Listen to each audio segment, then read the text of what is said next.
Tony Stuckle and Rachel Blackmore, Racing's golden duo! Tiger Roll joins the greats and beats Magic of Light.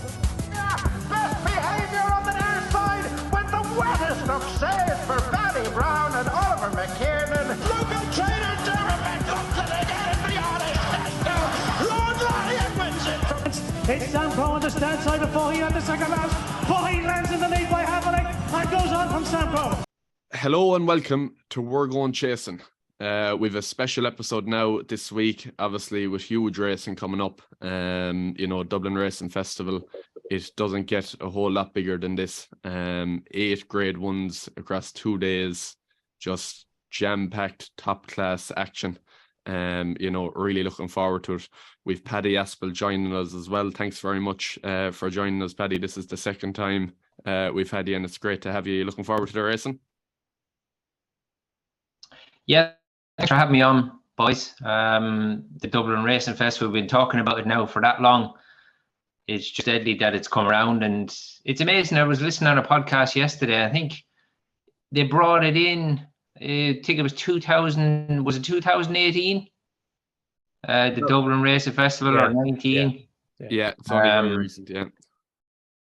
But like it's gained serious momentum since then, and because obviously like they've just combined meetings, really have this like the Pierce Hurdle meeting, and they've sort of all thrown them into one. But yeah, I'll tell you one thing, you've got to commend HRI because it was a savage initiative, and you'd be surprised nowadays if this meeting keeps gaining the momentum, and even if they were to get the Friday as well, turn it into a 3-day festival, this could soon start to be the season focus, even over them 4 days in March, because they've been diluted down so much, and we're squeezing so much quality into 2 days. This could be the mainstay of the Dublin Racing Festival. Yeah, it very well could, and I suppose we've got the bank holiday too. This year is the first year of the bank holiday on the Monday, which will make Sunday a lot more popular. I know, speaking to a lot of people, there seems to be more people going to Sunday usually, and be speaking to people, they'll be saying, I'm going to Saturday, Now there's a lot of people saying they're watching the rugby or something on Saturday, going to a pub with friends, and then going racing on a Sunday. So with the bank holiday now, they are going forward too. There's definitely that scope, to extend it to a 3-day festival. But look, sure, I suppose we'll get cracking, because there's a lot there to get through. So we'll start there with the first race on the Saturday. We've the first grade 1 of the weekend, 2 miles 6 furlongs. Goodland is your 5-2 favourite. Quay de Paris into 4-1. That horse is 12-1 earlier on in the week, and then the price tumbled once Paul Townend was announced that he'd be riding that horse. Killian, I'll start with you. What's catching your eye there, or what are you thinking? Yeah, it's a trappy enough one to start off. You'd nearly like it to have a sort of a clear favourite where you sort of get stuck into and try and make a good start for the day. I don't know about Quay de Paris. Like, he was probably a fair enough price at 12-1, and then like I couldn't have him at 4-1. I was looking into him there. Like, he's the masked marvels. They're sort of mudlarks, I think. Like, he's won on heavy in Tremor, and his run in France was on heavy as well. Like, I don't know, the top mass marvel horse is Chupu, and he's needs it very soft or heavy, so like on better ground, yielding ground there, I don't know, will it be soft enough for him? So like, I think Goodland as a good favourite's chance, like sort of drawn to the English horse, like the form of his maiden win as came out, the horse in second won a grade 2 in Cheltenham, so I'd nearly be siding with him, back him each way there at 5-1. That's probably what I'd be going with anyway. Yeah, that's fair enough, and I'd probably be siding with We've All Been Caught as well. To be honest with you, not to be boring about it, but like, there's not many English horses coming over the weekend, and certainly like in this grade 1 and that, they're not sending them over, to be uncompetitive, put it that way. They'll have a tough enough race in Cheltenham and that, and they know they're coming over here to a tough race, and they obviously feel that they're up to it. And again, the form is there. It's probably as good as form as you have in that race. So that's where I'd be looking at myself as well. He was 6-1 earlier on in the week when we were doing our anti-post. podcast. He was into about 4-1, I think, with Bet365. But I think 5-1, 11-2 was still available.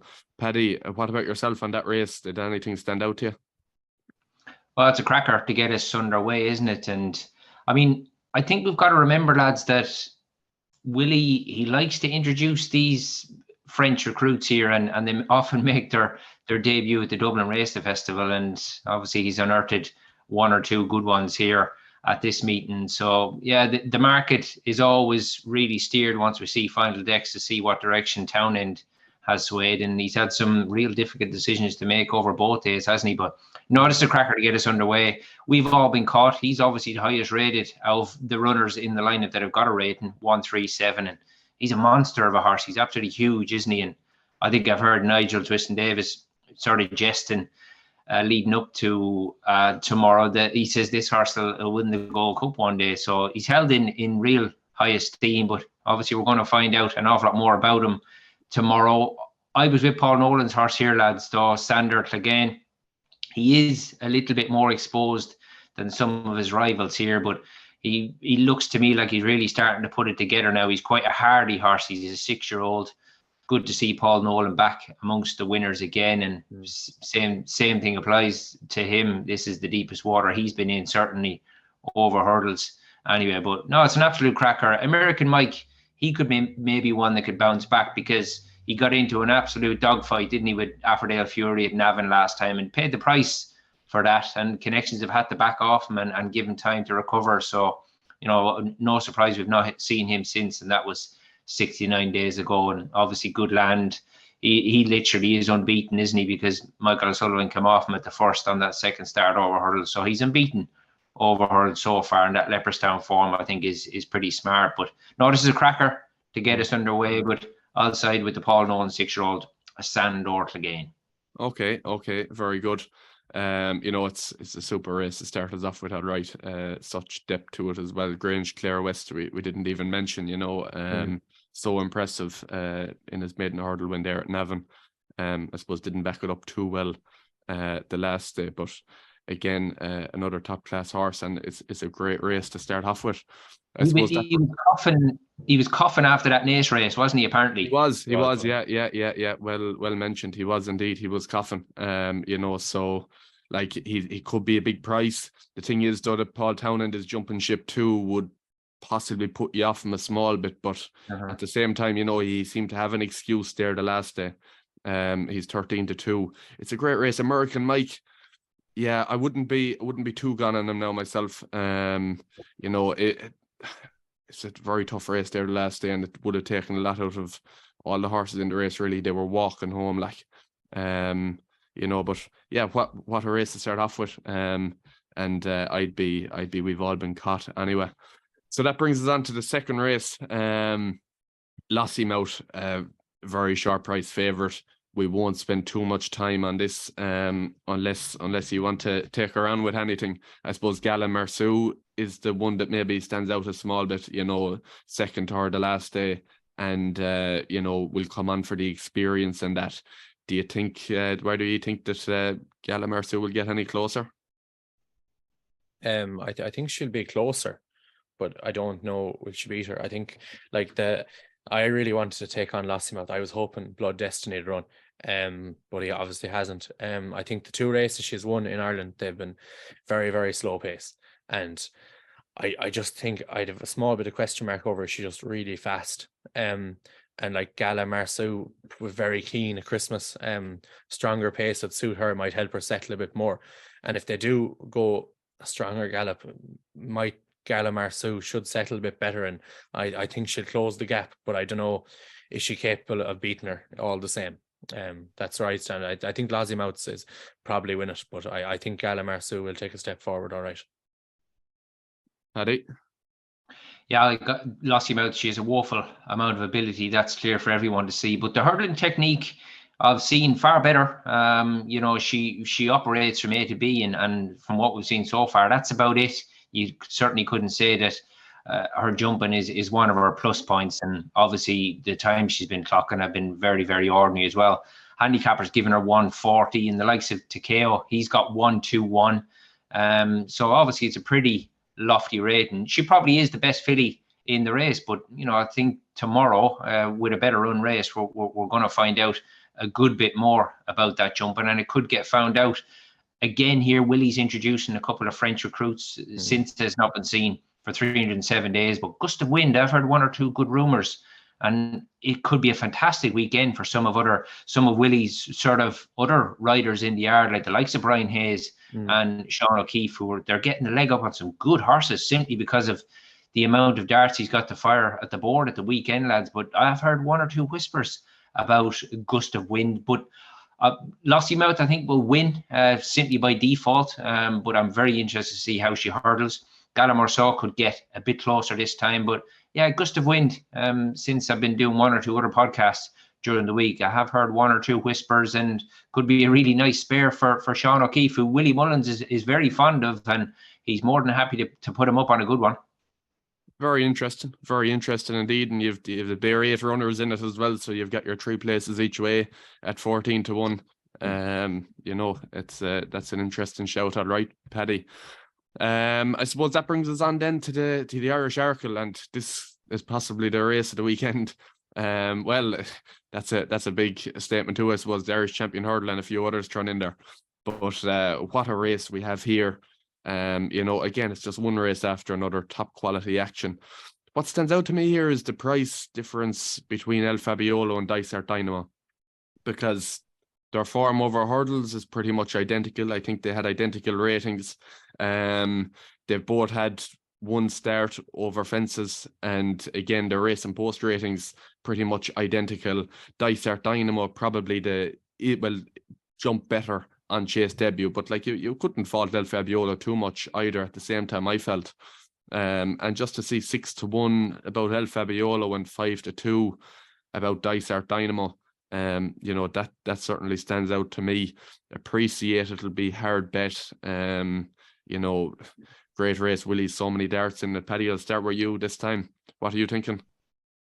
Yeah, I'd say a wicked tough one for Paul Townend here. Obviously, he's gone for the big horse in Appreciated, who, I mean, 2 non-events really, weren't there? His 2 starts over fences. But for me, I was more than happy with what he's done. He can do it both ways. He can shorten, he can have a cut at the fence. And it's going to be interesting to see tomorrow. Probably the biggest factor here, boys, is plenty of pace on here. Flame Bearer, El Fabiolo, he was real forward the last day. And I mean, although that's the most relaxed I've ever seen Dysart Dynamo, we know that he likes to get on with things. So I just hope that it doesn't fall. Well, a race of this standard is surely going to struggle to fall apart, but could definitely horses that are ridden a bit cold here, the likes of Sanois, they could run pretty well here. But I'm a big fan of Dysart Dynamo. I think the key here could be Danny Mullins getting the leg up on this chap for the first time. Obviously, last year he was just nuts, wasn't he? And he was just galloping everything into submission when he was winning and doing everything wrong at Cheltenham. And he was still bang there when he fell. End of a long season. I'll always forgive a horse an ordinary run at Punchestown, but I thought he was much more rideable on his debut over fences. And he's a big lad, big strong horse, as most of these are here. But his technique was pretty good, but this will be fast and furious, and there'll be absolutely no hiding place. But I just hope it doesn't fall into the lap of a closer. But I'm going to stick with Dysart Dynamo. I think Danny Mullins is absolutely made for a quirky customer like him. Okay, very good, Killian. Yeah, when I saw they were all declared, I was thinking, right, Paul Townend is definitely riding Appreciated. I've never seen, he's fawning over him every time the horses ran. He's on about how good he is and what kind of a horse he is. Like, even before the champion hurdle last year, he was going there without a run, and Paul was still like, oh, he's got a really good chance. I saw Patrick said in the racing post as well, I think, that if he was to pick any horse to ride this weekend, he'd pick Appreciated as well. Look, I thought, like, the key here might be that extra experience over fences that he has over Dysart Dynamo and El Fabiolo. That might be the difference. Like, as you said, there's loads of front runners like Bambridge will go forward too. like there's going to be plenty of pace on, and jumping will be very important. I think just having gone around twice might make a small bit of difference there. He's a bit short at 6-4. If he came out a bit towards 2-1, I'd be more than happy to back him. But I do think San Roy could have a good each way chance there in the 3 places, just purely because he will be ridden cold, and he will have a chance to close off a very strong pace. But yeah, I think Appreciated is the most likely winner. Yeah, and just with Appreciated, like just looking at his form here, and that this is probably, to me, his biggest test over obstacles, because for a start, I'm putting a line through the champion hurdle, because he just wasn't, he was off for 364 days, finished well down the field. How fit was he that day? Who knows? But his novice hurdle campaign there, he bet Ballyadam twice in grade 1s. He bet Aspell once in a grade 1, and like they're quite ordinary horses in the context of this race and that. And then over fences again, he's beaten very little. So I'm just looking forward to seeing, I suppose, how he'll fare against this top class opposition, because he's rarely faced it. But look, we'll see. I probably give a hesitant vote to El Fabiolo myself at the prices. I just don't understand the price disparity between himself and Dysart Dynamo, to be honest. Brings us on then to the Paddy Power Irish Gold Cup. I had an interesting one, Paddy. I don't know if you heard our podcast during the week, but I was just making the point that you need quite a different horse to win over 3 miles on a flat track at Leopardstown than you do to win over 3 miles 2 furlongs at Cheltenham. And I went back looking at the previous races, the runnings of the Irish Gold Cup. In the last 25 years, you've only had one horse who's won an Irish Gold Cup and has won a Cheltenham Gold Cup. And that's not even confining it to the 1 year. That's just, any year at all. That was Sizen John was the one, and coincidentally, he did do it in the 1 year.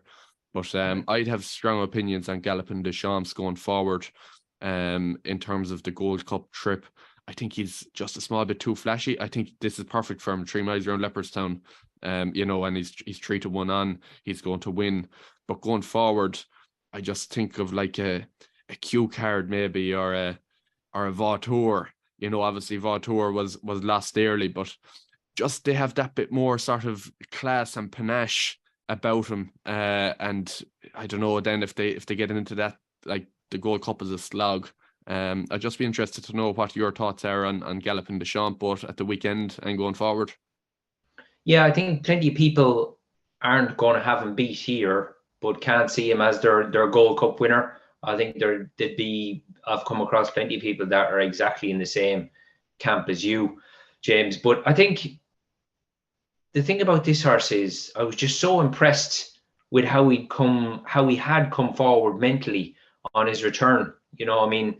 Willie said afterwards that the fact that Townend came up past the stand with a bit of slack in his reins, it's something we've never seen before with Galloping Deschamps. And he looked what he was doing throughout his race. He was measured. He wasn't just having a cut at every fence, and like it wasn't just the horse in charge of the jockey. They were both working together, and I just thought mentally, this horse could be the finished article now.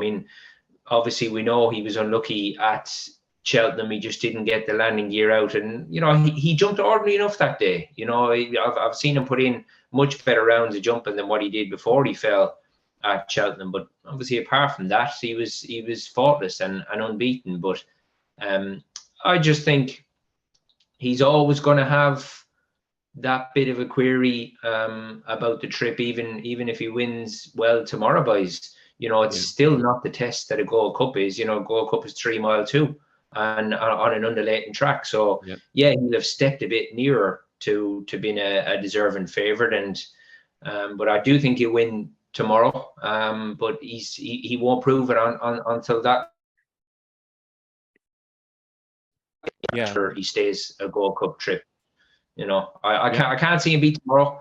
I think Statler, that was a more than satisfactory return. Interesting, Patrick is back on tomorrow. He's probably one of the easiest winners at the festival last year. Statler is very, very classy horse. Statler. He really is. And, you know, yeah, he got beat, but he lost out on the bob around a sharp track like Tremor, where Rachel was very good on a very good horse in Minella Endo. So, Yeah. you know, it's not an absolute given tomorrow, but just on how much I've seen he'd step forward and grown up mentally, I think it's going to take a real good one to turn this chap over. Yeah, and just even on Statler, like I'd see him as the opposite to Galloping the Champ. This 3 miles Leopardstown, you know, where you might need like it'll be the 3 mile 2 at Cheltenham that's going to really suit him.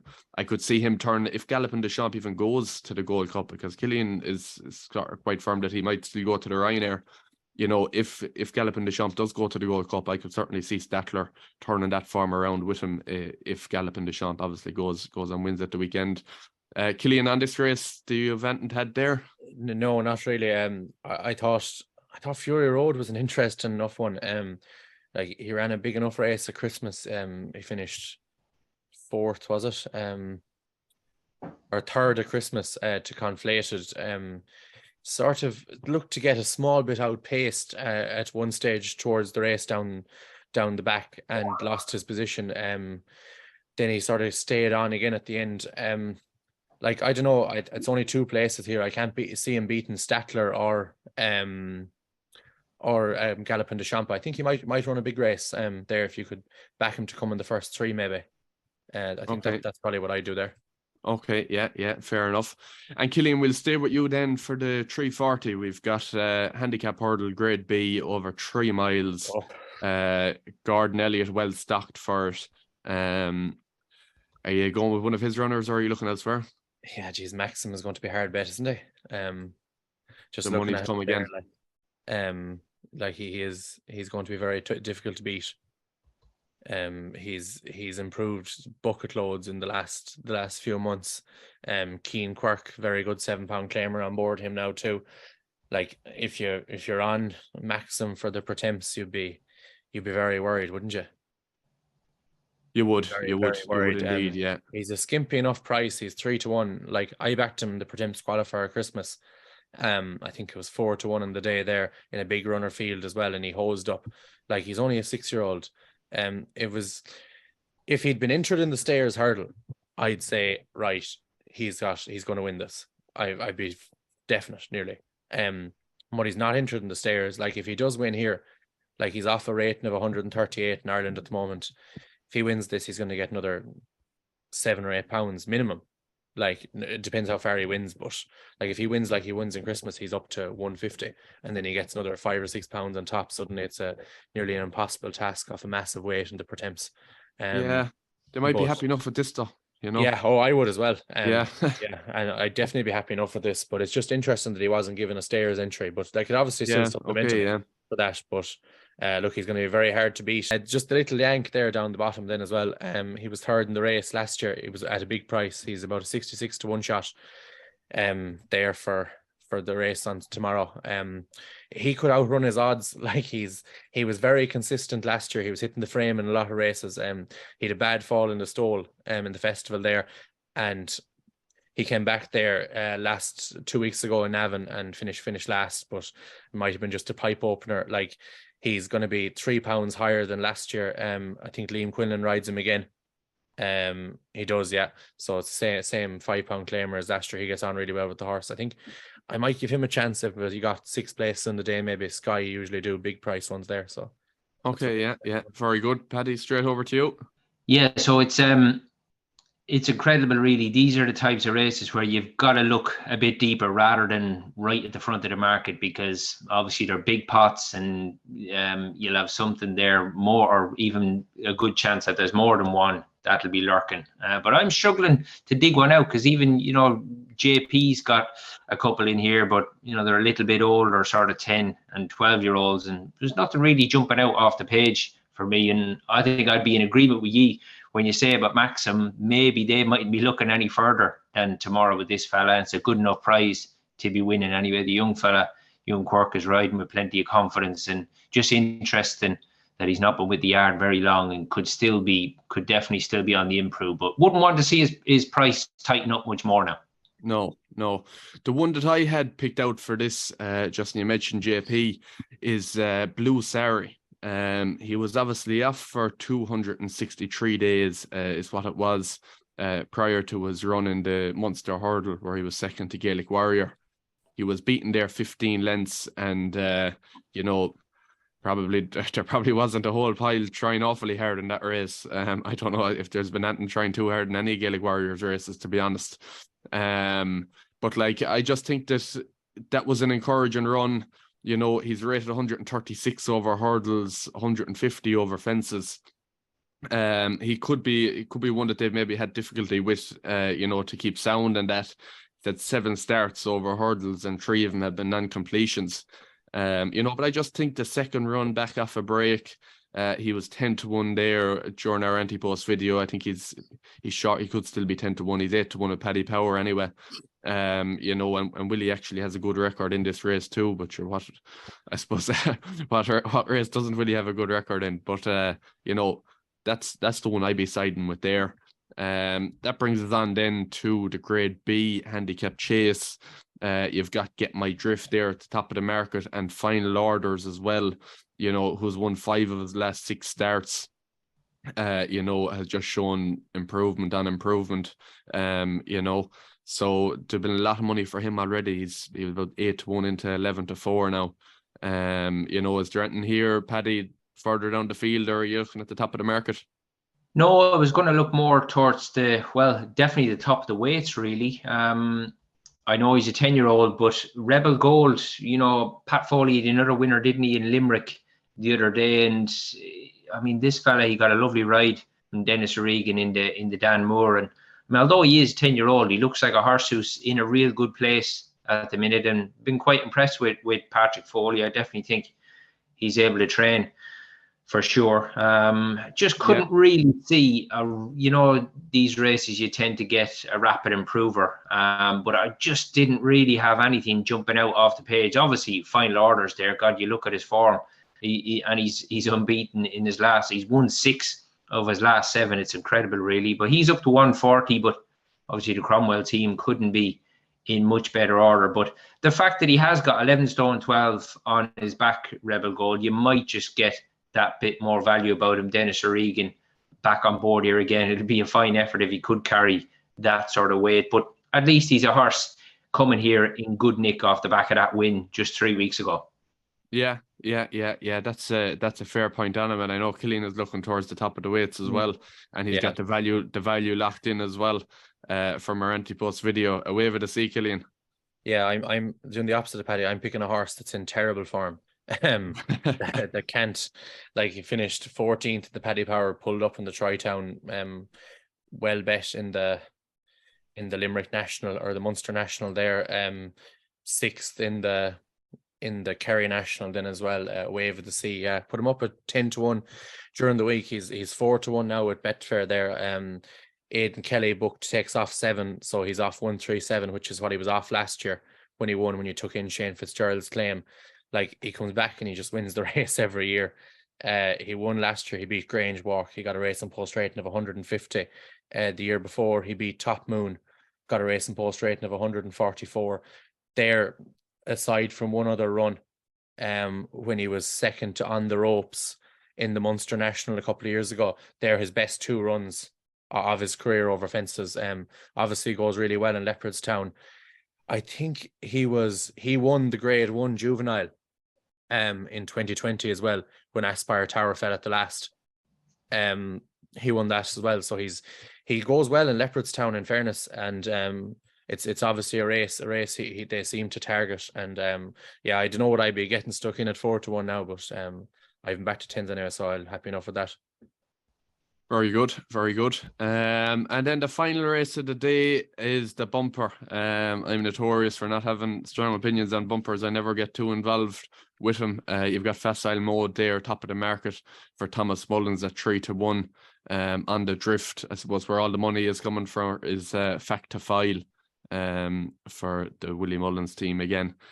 Killian, I'll start with you here. Is there anything there standing off the page, or what way you swinging on it, or is it one just to sit back? I don't know. I'd say it could be one to sit back. Factifile was a 7 or 8 to 1 chance before Patrick was declared to ride him. So, like, I think the money has come for him on the basis that Patrick's riding him, and I suppose he is the stable number one. Facile Mode was very good at Christmas. So he is a good horse. Interesting that he's still with Thomas Mullins. So I don't know, were they trying to sell him or what happened? But he's still there anyway, and he looks to have a good chance here. Better Days Ahead got beaten first time out, but he beat a real talk horse, a Willie, at Chapeau de Soy, in his second run. So he's well thought of as well. And I think Emmett's horse is pretty good as well. Ferronley, he's a 7 to 1 shot, but no, I wouldn't be able to give you an answer. I have no idea. Yeah, Paddy. Yeah, obviously the price has tightened, hasn't it, since Patrick was declared on Factifile. I've heard Ruby keeps chirping Chosen Witness, doesn't he? And obviously he'll know a fair bit more than us. But obviously Charlie Mullins, he can't claim this time in Facile Mode. I thought visually Facile Mode, he still looked like a bit of a shell of a horse. So for him to put in the performance he did on debut, and by the reading between the lines of what Tony Mullins was saying after, I mean, they'd had this horse for an away day, hadn't they, and galloped them on some grass, and you know they knew they had a good one going there. He was saying that it clocked a quicker time on the day than what Facile Vega did. So he's obviously a fair horse, there's no doubt. But a Special Cadeau, he could get a bit closer this time. Willie's horse, but Factifile, obviously, he was 2.5 the last day. This is a point-to-point winner. So, look, we know he stays. But another point that Ruby made, he said that this horse has improved a fair bit off the back of that run. So, you'd imagine Patrick is going to be positive on this fella here. A, he stays further, and B, he's going to be fitter than what he was the last day. But he beat a horse of Eddie O'Grady's and Sean Mulrine's called Black Panther. And I've heard a few people mention Black Panther for the Cheltenham bumper, and I think that day Black Panther travelled better than Factifile, but he just got a little bit tired. He went with his choke out the majority of the way, and Factifile, he just ended up seeing it out better than him. But there were acres clear of the third lads, and I think it's pretty strong form. But obviously this is a step up again. It's a cracking bumper. It really is. It's an absolute screamer. But I was going to stay with Factifile, but same comment applies, you know, because of what he's up against here. He wouldn't be much value now if his price keeps tightening up. Yeah, that's very fair. And that brings us to the end of Saturday's racing. So I'll just ask you both for, I suppose, your best bet of day one, starting with you, Cillian. Jesus, putting me on the spot. A Wave of the Sea. A Wave of the Sea, 4 to 1. Paddy? I'm going to go, although it's going to be an absolute tear-up, with Danny Mullins on board, I'm going to go Dysart Dynamo and the Arkle boys. Okay, very good. And myself, I'm going to go Blue Sari in the handicap hurdle. He's 10 to 1 there. So I'm happy enough to go with him. It's Honeysuckle and Rachel Blackmore, Racing's golden duo! Tiger Roll joins the greats and beats Magic of Light. Best behaviour on the dance side with the wettest of saves for Paddy Brown and Oliver McKiernan. Local trainer Dermot up to the get it beyond it. Lord Lyon wins it. It's Sampo on the stand side before he had the second last. Before he lands in the lead by Havlicek and goes on from Sampo. Okay, so without wasting any time, we'll get straight into day two, and we're starting off with a Mayor's handicap hurdle. Gordon Elliott won this last year with Party Central, and he's got the favourite in it this year, Liberty Dance, at 2 to 1. I suppose the one that is catching my eye here is Bantown Girl. She was third in the race last year, and she's an incredibly consistent mare. You know, she was beaten 8 lengths that day off a rating of 115. This season she's been running over fences, which has kept her fit, and she's been running very credibly over fences too. She was 4th at Wexford to Gold Cup Bailey, and then 2nd at Clonmel before Christmas in another beginner's chase. You know, so she's going to be fit. She's fierce, consistent. Looking at her form there, she's never been out of the first 4. Never been out of the first 3, only once actually. You know, so again, back off the same mark. I'd be quite sweet on her at the prices. Over to you, Killian. Yeah, I'm sticking with the one I said during the week, Ryoga Choice for Henry de Bromhead. She was fourth to Magical Zoe in the grade 3 up north. She got badly hampered that day and got carried in towards outside the wings, the fence after the jump, and ended up against the rail and not a lot of room. And look, I think a lot went wrong for her that day. I think she actually beat Liberty Dance by about 3.5 lengths that day. Now, it was Liberty Dance's first run over hurdles, but I thought it was a very good run. She was only 3/4 of a length behind the Model Kingdom. C'est La Vie, she beat her as well. C'est La Vie came out and won a listed race. I think the form is strong enough. Like, I know Liberty Dance has improved since, and she's won a couple of races, but I just think Ryoga Choice off 121, that £8 swing there, like she's about a 10-to-1 shot. I think she should be a good bit shorter than that. Like I think if she's off the break now, she hasn't ran since Down Royal. But I think that's what started in November, so 3 months ago. But if she's ready to go, I think she's going to go very close. Yeah. Okay. Very good. Interesting one, 2 nice ones there. Prices, Paddy, do you have anything to add to it? I thought that Henry's other one a bit further up the weights, Popova, could have been interesting now, to be honest. Handicapper certainly hasn't missed her. 1-2-2, I think, is more than enough for what she's achieved. But she was caught out of her ground at Tremor the last day, and I thought she hit the line quite nicely, to be honest. Obviously, you'd be a little bit put off that Rachel has chosen to ride James' selection, Ryoga Choice. But I think Popova could have a little bit more to offer. Didn't cut much ice in a couple of points, but it's still early days for this daughter of ruler of the world. I'm interested to see how she fares out of 1-2-2. And the other one, obviously, I mean, the 4-year-olds get a fair allowance here, don't they? I mean, Risk Bell, there's no doubt, is very interesting because she's ran her last couple of races. Obviously, she had absolutely no chance of winning, and she was ridden accordingly, if you know what I mean, behind Lossiemouth, but beaten 12 lengths and 22 lengths. And interesting, same comment applies to her lads. Handicapper's not missed her 1-2-3, but that 4-year-old allowance is absolutely massive.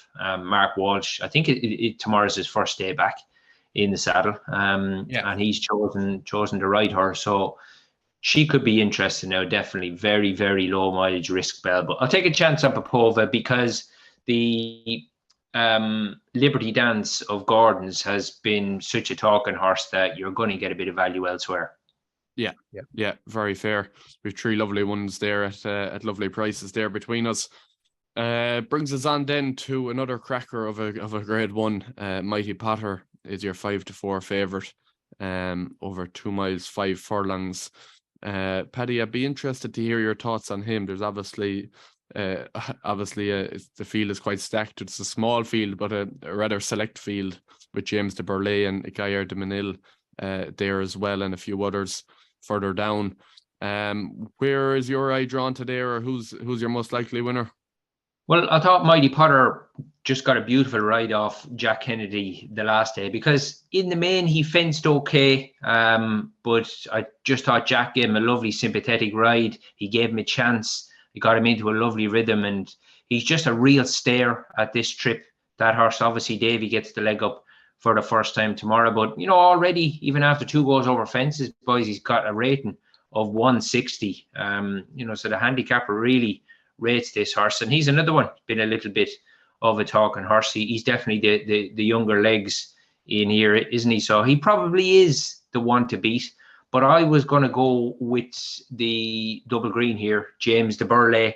He's only had that 1 go over fences, but I thought he did plenty right for me. I like this technique on the day, and look, I think maybe Mighty Potter going forward in time could be a better horse. But James de Burley, although he's quite fragile, I think you won't get many bullets with this fella. I might just take a chance with him tomorrow. Yeah, and I'd be on the same page as you there. I reckon long term he's going to be the RSA horse rather than the Marsh.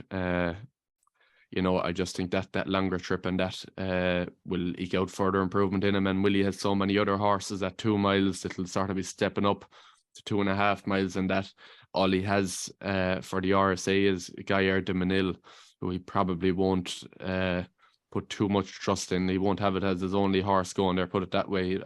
I'd imagine he'd want something a bit stronger. So I could even see like a Paddy Power or Sky Bet would have a market to win on Sunday and to win at Cheltenham, and I'd be saying James de Burley here and again for the RSA. Killian, you're sweet enough for Mighty Potter. Yeah, I'm a big fan of Mighty Potter. I think he's the most likely a winner here. I think he's just going to have a bit too much speed potentially for James de Burley over this trip. I think James de Burley is a very, very good horse, and I think he could be the one to follow him home. I don't know, adamantly chosen. Like, I really, really like him. I think he's a super jumper. Like he's ran in 2 Grade 1s now the last twice. He was well bet by Mighty Potter and Gaillard de Menil in the Drinmore, like on soft ground, and then he went out down to Limerick on heavy ground and finished 4 lengths behind Jerry Colombe, who runs out in Sandown on Saturday. He beat Kilcrut that day, yet Kilcrut is half his price, nearly a third of his price. Do you know? I don't know. I think he's one for potentially a handicap over in Cheltenham. He's had 4 runs over fences to be his 5th. He's plenty of experience. Brian Hayes gets on with him well. I think he might run a good race if he takes another step forward. I expect him to be closer to Mighty Potter and Gaillard de Menil on this ground than he was in the Drinmore. But yeah, I think Mighty Potter will win it. But James de Burley is the big danger in my eyes. Yeah. Okay, very good. We've another very sharp price favourite then, and Double Green again. It could be a good day for the Double Green. Blue Lord, 7-2-1. You know, Gentleman to Me there, who's been very disappointing this year. He's a horse now we thought would really take a step forward. I was very close to putting him into our 10 to follow at the start of the year. But you know, he's been very disappointing since. I'm not sure if he's had excuses or what the story is there, but or what the plan is, I'm not sure. But he's been very disappointing. And then So Royale as well, over from England, always runs his race. You'd imagine this will be a step too far for him at 11 years of age as well. But does Blue Lord just go and win it, Paddy? Yeah, I think so. Obviously, Paul Townend gets the call here, doesn't he? Because he's Willie's first jockey across the board. So, I mean, So Royal is the Simon Minier and Isaac Swade's second string here. But I think Blue Lord to win, and the other horse that I was wanting to mention here, maybe at a price, was Fast or Slow Lads. Simply because we've seen less of him. I know he's got plenty to do on the book. I mean, he's rated £20 lower than Blue Lord, but you know, we've only seen him a couple of times. He's a very, very interesting horse, and obviously Martin Brazel's, his hand has been forced as to where he could run him, because of the fact that he did win in France. I think his opportunities were very limited as to where he could run this horse, you know. Obviously he ran an absolute screamer at the festival last year and at Punchestown, and I mean, off the face of it, he was beaten 20 lengths behind Galloping des Champs on his first go over fences in this country. So he's obviously got a fair bit of ability, this horse, and you know, I'd imagine Connections are still on a bit of a fact-finding mission with him, certainly over fences. Now, whether they wanted to come here or same thing again, their hand has been forced just to lack of opportunities. I just think we know plenty about the rest of the opposition. Dunvegan, he'll buck along in front, you'd imagine, and make the running. But Blue Lord, I think it's worth mentioning that he probably didn't get the credit for his win the last day, really, did he? Because I think we were all more focused on the fact that Shacken absolutely rooted the third last, I think it was, and you know, it was race over for him. I think we were more focused on that. But Blue Lord, you know, he quickened down to the last and he quickened away from the last. And I was just looking, I wrote down, since they put the tongue tie on this horse, he's done nothing but improve. And like, even when he did suffer that one defeat over fences. I mean, that was behind Edwardstone last year in the Arkle, and didn't finish that far behind him. I think just over 7 lengths in the end. So very, very solid horse, but same thing again. You're not going to get much price, so you're backing something to finish second to him. So I might just take a swing at Martin Basil's horse here, fast or slow. Very good, very good. That's very interesting. A nice angle there. I suppose Blue Lord and Edwardstone, those novice chasers last year, were probably disrespected. Throughout the first half of this season. A lot of people weren't expecting too much from them, but Edwardstone has come out and has been very good in the main, and Blue Lord as well. Killian, do you have anything to add to that, or are you happy enough? No, happy enough, Bell to White. Okay, we'll stay going. So it should be a Blue Lord win, and an interesting angle there from Paddy as well. Brings us on to the Grade A handicap chase. Killian, we'll start with you here. Yeah, I'm going to stick with what I said during the week as well. Now, where or when? First Stuart Crawford, JJ Slevin, and price has gone in a nice bit. I think I put him up 12. He's about a 7-1 shot now. Last run was up north as well, the same day in Down Royal. He won a handicap chase that day off 123. He's here off 127. Getting off a nice low weight, 10 stone 5 in his back. He goes well fresh. I give him a good chance there.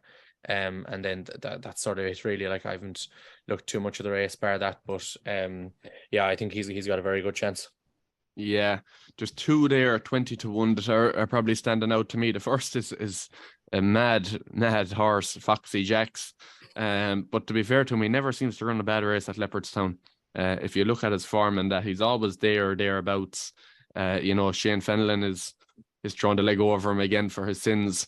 He was over in Cheltenham with him there obviously very recently, and fell. Melina Girl is the other one. Melina Girl is a super jumper. She'll like the ground. She'll very much like the ground. And she's 20-1. She was second and third to Allegor de Vassy the last 2 days.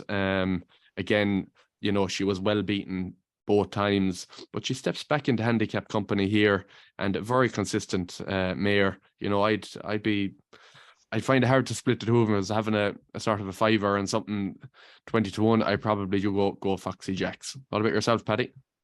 Yeah, I was in agreement with you. I thought Melina Girl, because she's only a 6-year-old, she's not had absolutely heaps of racing over fences, and she tends to hit the frame. So look, she wouldn't be a win bet, but you're going to get a good each way price about her. Yard absolutely flying along the Gavin Cromwell, and got a lovely racing weight, 10 stone 6. So this is a lovely race, because there's plenty of these that are, maybe the bulk of these are handicapped up to the hilt, but they're generally consistent. And because of that, you're going to get some cracking each way value here. Yeah, you are indeed. And Melina Girl, lovely horse actually. I really like her. And then we're on to the Irish Champion Hurdle. What a story this could be if Honeysuckle could come back and again just defend her crown. What a story it would be with everything that's gone on. I think the roof would come down if Honeysuckle manages to win here. Stateman, obviously, fierce opposition. Vauban is 1-2 that could be quite dangerous, particularly if there's not much pace in the race, and if it turns into a bit of a sprint. He'd probably be the one that you'd be siding with there if that does transpire. Killian, I'll start with you here. What camp are you in? I'm in the Honeysuckle camp. I have to be in the Honeysuckle camp, even if you don't think she's going to win. You want her to win. I know Johnny Deneen said he doesn't really care, but there's you have to hope she wins it. Sort of like there was a bit of a fallout after the Hatton's Grace. Look, it was her first time being beaten, and people said, "Oh, she's not the horse she was." But if you look at the ratings for the Hatton's Graces, so 2019 160, 2020 152, 2021 160, or 2021 160, and then 2022 158. So 2 pounds lower than her peak, beating Ronald Pump by 8 lengths and Bacardi's by 9 lengths. you could argue like she's lost, but you could argue, make a case it was just as good a run. Chupu has come out and won the Galmoy hurdle. I know it doesn't really, it was a different distance, and Classical Dreams obviously a very good horse, but look, I think she hasn't, I don't think she has suffered as much in defeat as people say she has. I think that's good. Like comments from Henry and Rachel during the week that she's the one they have to get to. Like, you look at the ratings, Stateman 167, Vauban 160, she's 165 plus 7. So in theory, Stateman has £5 to find, Vauban has 12. I know they're 5 and 6 year olds, but they have to improve to get to her. And like, she is a bit short now at 13-8 as well. Like, but I'll be shouting her on anyway. Yeah, very good, Paddy.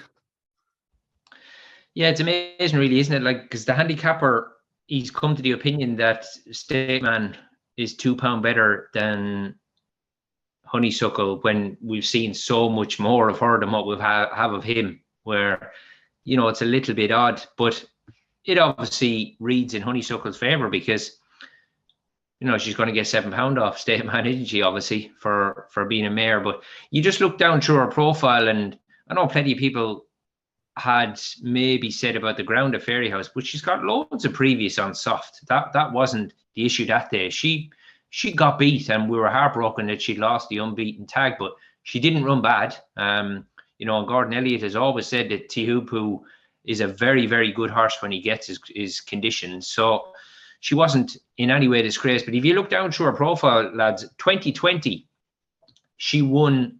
She only hit the track as she tends to 3 times. She won all them races by half a length, you know, like, and some of the form is hard. Like, she beat Rondell Pump twice by half a length. You know, and on the face of it, that's very ordinary form. Yeah. You know, but then obviously the year after was much better, but she was coming up against the same horses each time. I think the fact of the matter is now, I wouldn't go down the road to say that, although she's 9-year-old, to say that she's regressed. This is the deepest water she's ever been in as regards talent pool around her. So we really are going to find out now how good Honeysuckle is. I do hope, I seen some shots of her there a few days ago. I mean, she looks tremendous, and obviously the reports are positive. They're not going to give negative reports, but she really does look tremendous. And I do hope that she bounces right back here. But I just think this year for her, or this season's 2-milers, the talent pool is just so much deeper. So it just mightn't be the ideal year for her, and obviously she's going to finish up. But unfortunately, I've always been with her, but I'd have to go against her here with Stateman. I just think at times he's looked a bit workmanlike, because, you know, he's sent off at such a short price and wins by default, and no one's ever in pressure. We're always looking to pick holes, but this is obviously the best race he's running yet. And I've heard Townend say on more than one occasion that this will be a better horse in a better race. And I think we might just see that on Sunday. But Okay. yeah, I do hope we see better from Honeysuckle, and no surprise at all if we do. But unfortunately, I'm going to have to. She's like the Katie Taylor of the equine world, isn't she? I mean, we absolutely love her, and she is the people's horse. But yeah, unfortunately, maybe slightly younger and slightly better legs in opposition this season. Yeah, fair enough. So Paddy's going Stateman. Killian, nail the colours to the mast. Honeysuckle. Okay, and I'm going to go with Paddy as well. I reckon Stateman. Unfortunately, the heart is or the head is ruling the heart with that one. Onto Facile Vega then, Paddy. I'll start with you again. Just initial thoughts on the horse. You know, like, the last day he wasn't overly impressive. You know, I think Paul Townend was saying that he would have rode it differently, I suppose, if he was in the same sort of situation again. But you know, he's very short, and you know, he's short as well for March. I'd just be interested to hear what you think of him. Well, obviously his boat goes over hurdles. I mean, at Fairyhouse he sent off 1-9, and Leopardstown a point bigger, 2-9. So honestly, lads, I think if he was to stop for a rest on the way around and still win, we would pick a hole in it. It's just a very difficult position for the horse. as a physical specimen, I really, really like him. Obviously, he's completely different to his mum, isn't he? He really is a big, fine individual. And I would have to sort of lay the same comments with this fella. I just think a deeper, better race will see a better horse here with Facile Vega. He's not a betting proposition, and he shouldn't be. You know, he's unbeaten. He's been woefully impressive. The way I would go here is I would go a bit of each way money on Ilete Tom, because he was a horse who went into people's trackers at this meeting last year, and he's another one. You know, he's probably not, I won't say not straightforward, but he's a little bit mad, and people are going to maybe dismiss him because Willie had to take him to Thurles to get him to shed his maiden tag over hurdles, which he did. They popped the hood on him. But, you know, another one again, this horse is made for the likes of Danny Mullins. And for a stride or two behind Facile Vega the last day, like with the hurdles out, I really struggled to rate races and really make a final decision on her. I want to see all the hurdles in, proper jumping test, and no hard luck stories. So I'm not going to make my mind up completely on that last run, but Facile Vega beat him 4 lengths. And I just think that he's in real danger, this horse, of running an absolute screamer. Because if you look at him last year in the Triumph behind Vauban, I mean, he was literally running away with Danny the whole way throughout the race. And he was still bang up sides, even going to the last. He was still jumping the second last. Now, he ended up getting tired coming up the hill, but he had to get tired. I mean, he literally ran away in a Triumph, and he still finished 5th behind Vauban. He was a good bit further behind him at Punchestown, but as I say, I will always forgive horses to bomb out at that meeting. We've seen so many do it. It's just, you're getting deep into the year, and because he's a bit of a nut job, he gives himself a hard time. But I just think there's a good horse inside there, and I'm really intrigued to see how he shapes on Sunday. Fingers crossed they jump all the hurdles and there's no nonsense or no hard luck stories. But this is a great little race. But I'm going to go. I'll go Elete Tom to definitely pick up some serious money here without maybe beating the Fav. Okay, very good. It is, aside from even the betting without market would be quite interesting, because there's a lot of horses there, you know, in or around similar sort of form, and that you know, High Definition as well as one that probably didn't jump very well the last day, but has an engine too. I suppose if there was actually hurdles coming out, High Definition could be one maybe without the favourite. Killian, I just briefly come over to you there. Is there anything there standing out to you, or are you just happy enough to say Facile Vega moves and move on? I think Facile Vega will win. I like a couple of the other horses coming into this race that didn't run against him at Christmas. In the Pocket and Irish Point. I thought In the Pocket was, he looks a really, really good horse. He won the grade 2 at Naas. I think it was rescheduled from Navan. He looked to be sort of all speed that day, over 2.5 miles. He looks a fairly quick horse. Like Rachel held on to him for a long way up the straight. I think the hurdles being taken out probably wouldn't have suited him that day. I thought he was jumping pretty well. So I think Rachel said as well that she might hit the front a bit too soon there too. So I think he might be one that could take sort of a step forward there. Irish Point obviously was second in the Royal Bond, but then went up and trip and was second in the Lawlers. And it's hard to know with him what his best distance is. He had a higher racing post rating in the Lawlers, so like you'd assume he ran a better race there. I think he'd be more suited to a Ballymore than a Supreme. But yeah, interesting about Ile Tomp. Yeah, the hood seems to have worked a nice bit on him. He's not as free as he was last year. So yeah, like I don't fancy Facile Vega for March. I'm in the Marine National camp, but like I still think he might just have enough to win here. I sort of worries over him on better ground. I think like I know Punchestown came at the end of a long season. He had 3 runs before that, but he did look to struggle a bit on the better ground there. So like if it was, see, it's yielding ground here, I think he should be fine on that. But like better ground, I think in the spring might see him come unstuck a bit. Okay, yeah, okay, very good. We've 2 races left then, and then that's then the Dublin Racing Festival for 2023, and it'll be next stop Cheltenham. I suppose we'll start here with Gaelic Warrior, top of the market. You know, is he as well handicapped as people think, Paddy? Well, I think the fact that, you know, Willie's got a host of young fellas there he could chuck up on Gaelic Warrior if he thought he wasn't well in off 143.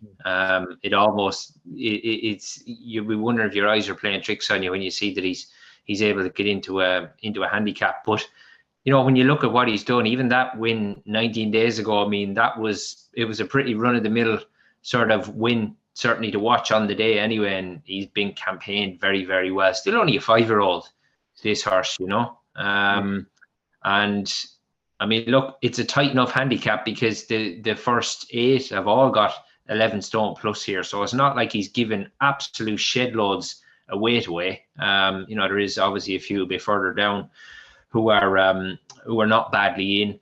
I thought maybe Common Practice right down the bottom, who he is actually a pound out of the weights, but he's another one here. He has got a mark of 128, but he's getting his weight for age allowance, and he ran in that race behind Blood Diamond or Blood is it Blood Diamond Destiny. or Blood Destiny?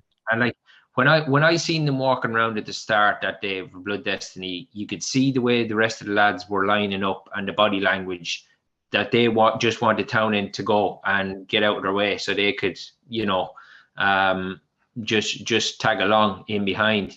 And absolutely nobody wanted to finish second. Unfortunately for Common Practice, it was him on the day who ended up finishing second. And I think they could have got a real nice mark here. Obviously 2 stone he's going to be getting from Gaelic Warrior. And I'd say there's a fair bit more in there with this son of Glen Eagle. So Common Practice, it depends what price he is on the day. Have you got any prices here then, boys? He's 10 to 1 there at the moment.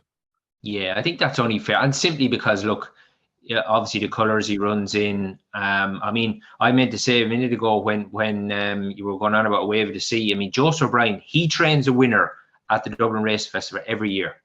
You know, I don't think he's missed one. And he's been doing incredibly well with his well, apparently scaled down jumping team this year, hasn't he?